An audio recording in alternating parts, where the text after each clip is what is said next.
From Queen Mary's legendary vault came treasures worth millions. Persian turquoise tiaras symbolizing forbidden love, 85-carat diamond rivieres once worn at coronations, Art Deco pearl necklaces dripping with history, and Russian imperial sapphires that survived revolution. These weren't just gifts, they were love letters written in gemstones from grandmother to granddaughter. Queen Mary was a magpie, a royal collector, a woman whose passion for jewels bordered on obsession. Throughout her 66 years as a member of the British royal family, she amassed one of the most spectacular private jewelry collections ever assembled. From the imperial treasures of Russia to the glittering spoils of the British Empire, Queen Mary's vaults overflowed with tiaras, necklaces, brooches, and bracelets that could make emperors weep. Oh, but her collection wasn't built for vanity alone. Mary was strategic. She understood that jewels were power made tangible, symbols of dynasty, legacy, and continuity. And when she looked at her granddaughter, Princess Margaret, she saw a young woman who would need armor of her own.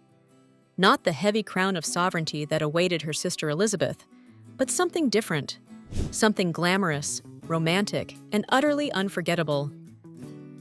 So Queen Mary opened her legendary vaults and bestowed upon Margaret treasures that would define a princess's image for generations. These weren't just birthday gifts, they were carefully chosen pieces that told stories of love, of empire, of royal dynasties that rose and fell, of romance both triumphant and tragic. This is the story of those magnificent jewels, each one a masterpiece, each one a testament to a grandmother's love, each one now legendary in the annals of royal jewelry history. 21st birthday, 1951. On August 21st, 1951, Princess Margaret turned 21. She was Britain's most glamorous royal, beautiful, rebellious, and desperately in love with a man she could never marry. Group Captain Peter Townsend, her father's former equerry, was divorced. In the eyes of the Church of England and the royal establishment, he was impossible. Perhaps Queen Mary understood more than anyone realized. Perhaps that's why, for Margaret's 21st birthday, she chose to give her granddaughter the Persian turquoise parure, a complete suite of jewels often called the Triumph of Love. The parure had originally been created by Gerard around 1900, set with rare Persian turquoises and brilliant cut diamonds. The tiara featured intricate designs of flaming torches, lovers' knots, and triumphal laurel wreaths, all ancient symbols of love conquering all obstacles. The accompanying necklace, brooch, and earrings completed a set so romantic, so passionate in its symbolism, that it seemed to whisper, "Love is worth fighting for." But this wasn't originally Margaret's set. The parure had been purchased by Queen Mary in 1923 and presented as a wedding gift to Lady Elizabeth Bowes-Lyon when she married the Duke of York, Margaret's parents, the future King George VI and Queen Elizabeth. The tiara originally featured a kosushnik shape with a tall border of diamonds crowning the turquoise and diamond design. Elizabeth, never one to leave well enough alone, had the top row of diamonds removed, creating a lower, more wearable profile. Throughout the 1920s and 1930s, the Duchess of York wore the turquoise parure regularly. She glittered in them at the wedding ball of Prince George, Duke of Kent, in 1934. She dazzled in them at King George V's Silver Jubilee Ball in 1935. The pale Persian turquoises, so rare, so luminous, became one of her signature jewels during the years before she unexpectedly became queen. But Elizabeth never truly loved them. When she ascended to queen consort, her jewelry collection expanded exponentially. Suddenly, she had access to the massive sapphires of the Delhi Durbar parure, the blinding diamonds of the Greville inheritance, and countless other royal treasures. The romantic turquoises fell out of favor. They sat in their velvet case, waiting, until Margaret turned 21. When the princess received the complete parure from her grandmother Queen Mary, who passed them through Elizabeth, she embraced them with the passion they deserved. The turquoises matched her rebellious spirit, unusual, romantic, and utterly distinctive in a royal collection dominated by diamonds, rubies, sapphires, and emeralds. Margaret debuted the parure in 1952 at the Royal Film Performance, wearing the entire suite with devastating effect. The tiara crowned her dark hair perfectly.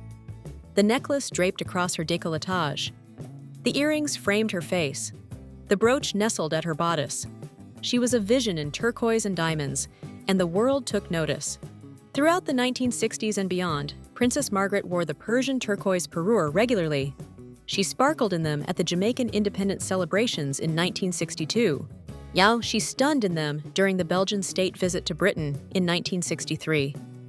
She captivated audiences wearing them to the Royal Film Performance of The Taming of the Shrew in 1967, meeting Elizabeth Taylor and Richard Burton while crowned in symbols of triumphant love, even as her own marriage to Lord Snowdon was publicly fracturing. The symbolism was never lost. A tiara called The Triumph of Love, worn by a woman whose greatest love story ended in heartbreak, whose marriage ended in separation, whose romantic life became tabloid fodder for decades. But she wore them with her head held high. The turquoises haven't been seen publicly since Margaret's death in 2002. They weren't sold at the famous Christie's auction of her estate, which means they likely remain in private hands, possibly with her son, the second Earl of Snowdon.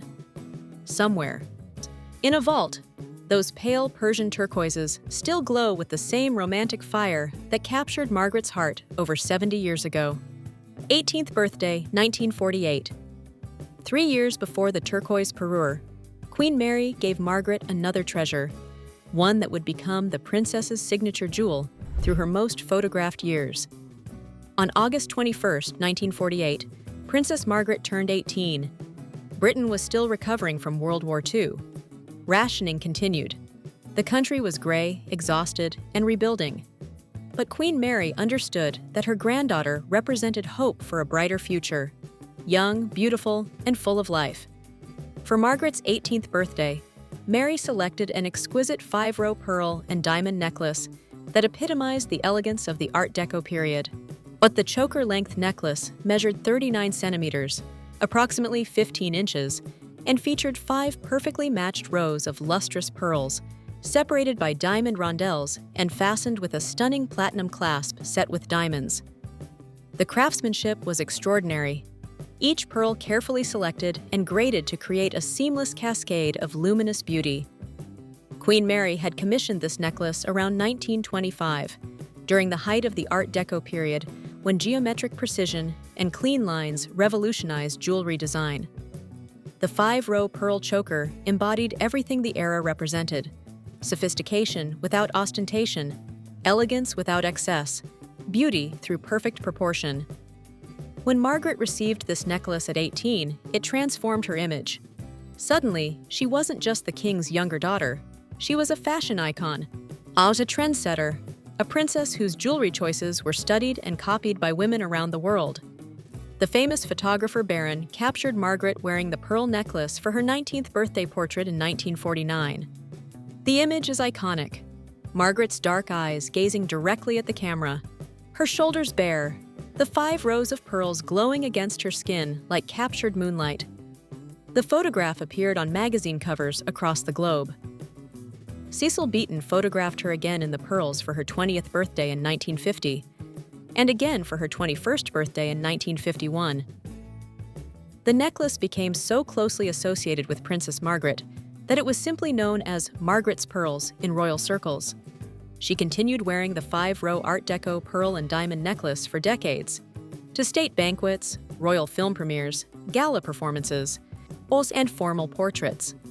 It appeared in some of the most iconic photographs ever taken of the princess, cementing its place in jewelry history. When Princess Margaret died in 2002, the necklace was included in the Christie's auction of her estate as Lot 118. Pre-sale estimates valued it at £15,000 to £20,000, $27,600 to $36,800. The estimates were laughably low. After fierce bidding, the hammer finally fell at £276,800, $509,312, almost 14 times the upper estimate. An anonymous buyer now owns one of the most photographed royal jewelry pieces of the 20th century. One can only imagine the pearls now sitting in a private vault, their luminous surface still holding the ghostly imprint of Margaret's skin, their story forever intertwined with hers. The million-dollar necklace. Some royal jewels are born from profound friendship. In the breathtaking Lady Mount Stephen necklace, a riviere of 34 old-cut diamonds was originally owned by Queen Mary's most intimate friend, Jean, Lady Mount Stephen. Upon her death in 1933, Jean bequeathed the piece to the Queen, who wore the 85-carat cascade of light to the 1937 coronation of King George VI.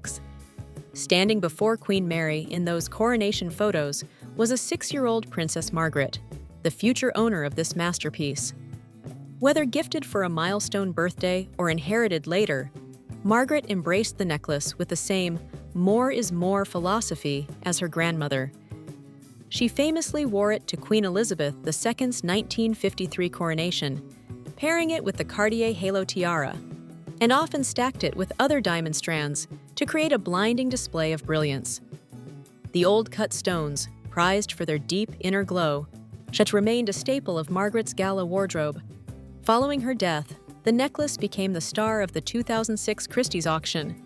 Estimated to sell for much less, the hammer fell at a staggering £993,600, $1.8 million, a million-dollar testament to a lineage of friendship, royalty, and exquisite taste. Confirmation Day, April 15, 1946. Not all of Queen Mary's gifts were imposing tiaras. Some were intimate treasures. For Princess Margaret's confirmation in 1946, Queen Mary gifted her a delicate Art Deco sapphire and diamond brooch. Yet its true value lay inside the Collingwood box, a handwritten note signed, "For Darling Margaret," from her loving Granny Mary R.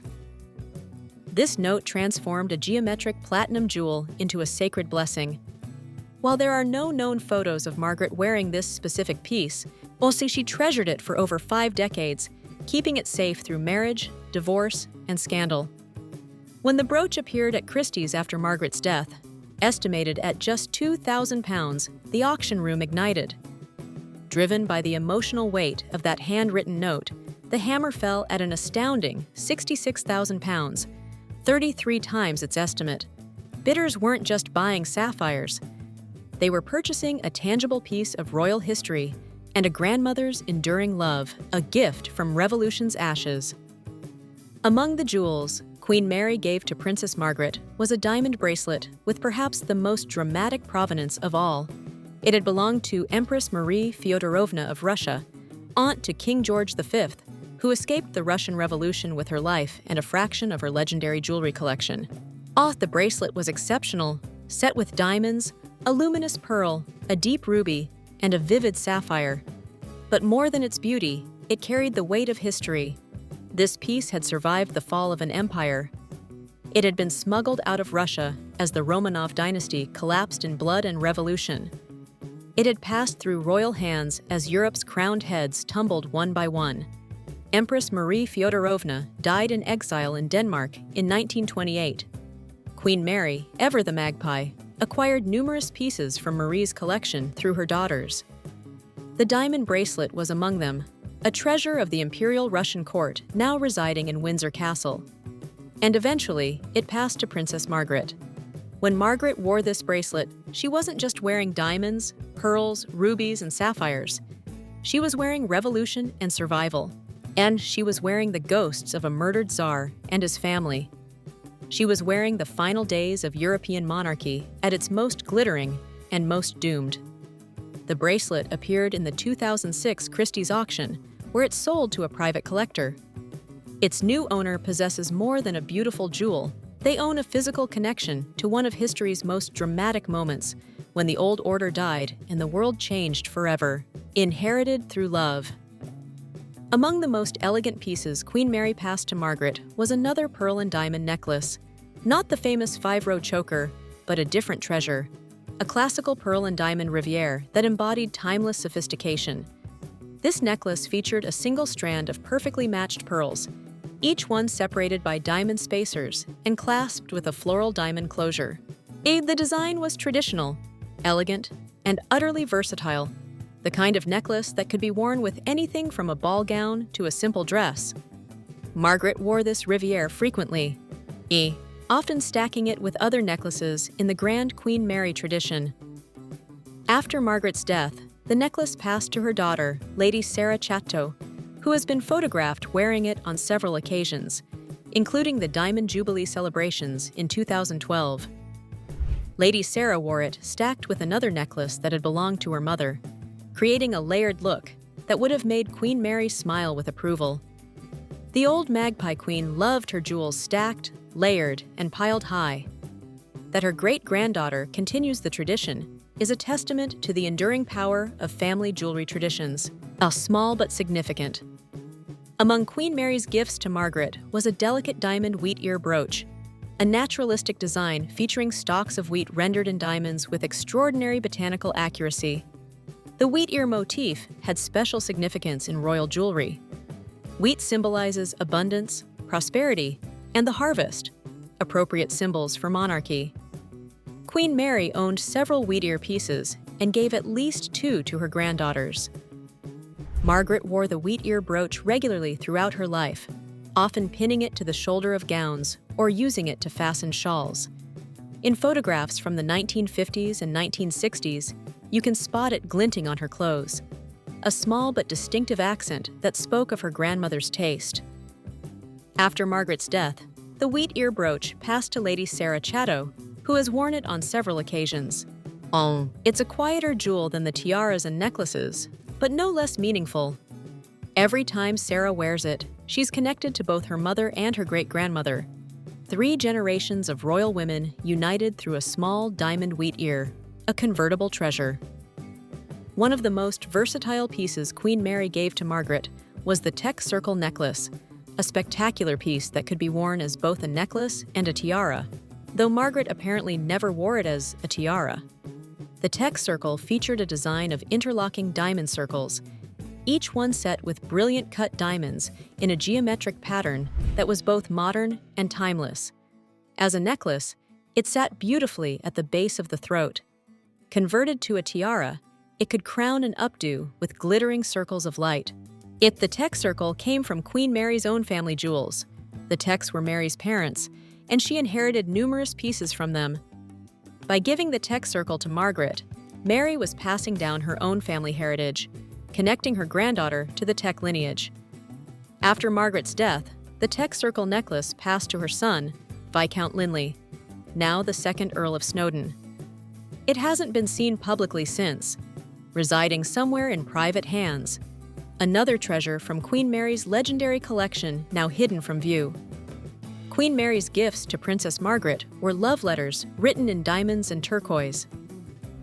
Though the 2006 auction scattered these treasures to private collectors, the deep bond they symbolized remains unbroken, proof that love transcends the auction block. For more fascinating royal history, please like and subscribe to our channel.